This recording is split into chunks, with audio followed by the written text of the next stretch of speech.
हिंदू शास्त्रों में प्रत्येक देवी देवता किसी न किसी वाहन पर विराजमान है।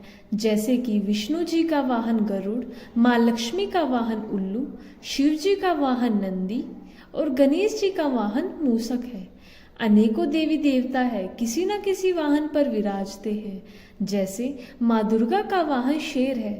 शेर पे विराजने के कारण माँ दुर्गा को शेरा वाली माँ के नाम से भी पुकारा जाता है।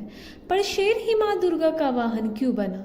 आखिर शेर को ही ये सौभाग्य कैसे प्राप्त हुआ? इसके पीछे एक पौराणिक कथा प्रचलित है। दुर्गा माँ के कई रूप हैं, उनमें से एक रूप माँ पार्वती का भी है। देवी पार्वती बचपन से ही शिव भक्त थी और बचपन से ही उन्हें अपना पति मानती थी। उन्होंने कई वर्षों तक कठोर तपस्या की थी। इस कठिन तपस्या में काफी समय तक लीन रहने से देवी पार्वती का रंग सांवला हो गया था। विवाह के पश्चात एक दिन भगवान शिव और माता पार्वती कैलाश पर्वत पर बैठकर आपस में हंसी बिटौली कर रहे थे। इस बीच शिवजी ने माता पार्वती को सांवली कह दिया। देवी पार्वती, तुम्हारा रंग कितना सांवला हो गया है। इस पर माता पार्वती बोली, देखो तो जरा, ये सब मैंने आपको पाने के लिए ही किया है। मैंने तपस्या की, इसी कारण मेरा रंग सांवला हो गया। जाइए, मुझे आपसे बात नहीं करनी। आपने मुझे दुख पहुंचाया है। अब मैं तभी लौट कर आऊंगी जब मैं सांवली नहीं रहूंगी, मैं गौर वर्ण की हो जाऊंगी। मैं तपस्या के लिए जा रही हूँ। शिव जी बोले, अरे तुम तो नाराज हो गई, मैं तो यूं ही कह रहा था।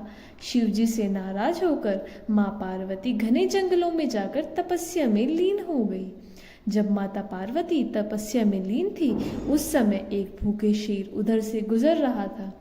उसने माता पार्वती को देखा और उन्हें अपना शिकार बनाने के लिए आगे बढ़ा और देखा कि ये तो तपस्या में लीन है।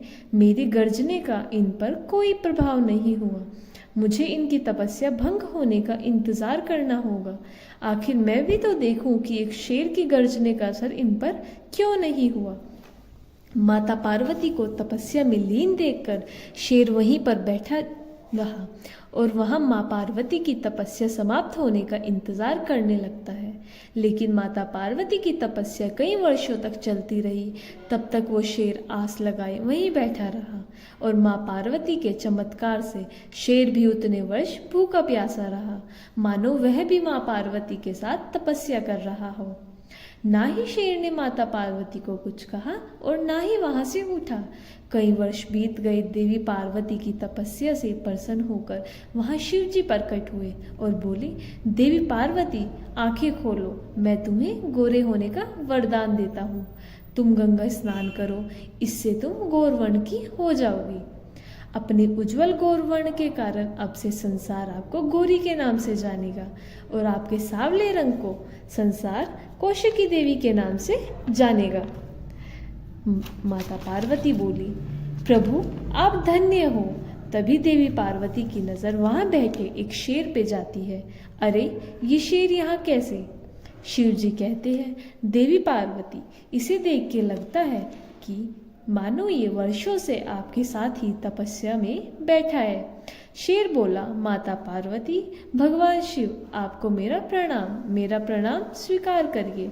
आपका कथन सत्य है।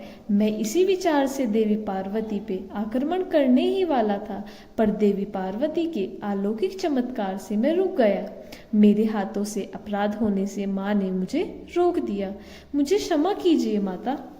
देवी पार्वती बोली, प्रभु, जैसे मैंने इतने दिनों तक तपस्या की, ठीक उसी तरह इस शेर ने भी मेरी प्रतीक्षा में तपस्या की है। मुझे इसकी तपस्या का फल देना ही चाहिए। पर मैं ऐसा क्या करूं जिससे जगत में इसकी प्रशंसा हो? शेर बोला, माँ, मैं आपकी सवारी बनना चाहता हूँ। मैं आपको पीठ पे बैठाना चाहता हूँ। मैं चाहता हूँ कि जगत में आपके वाहन के रूप में जाना जाऊं। मुझे ये वरदान दीजिए, मुझ पे कृपा कीजिए। मैं आपके अंग संग रहकर आपकी सेवा और भक्ति करना चाहता हूँ।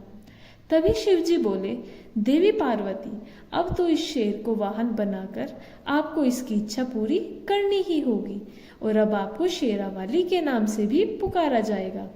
देवी पार्वती मुस्कुरा देती है और शेर को वरदान देते हुए उसे अपनी सवारी बना लेती है।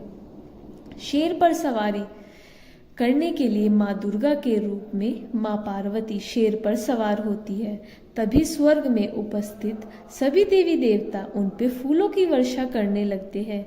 गंगा में स्नान करके माँ पार्वती माँ गौरी के नाम से जानने लगती है।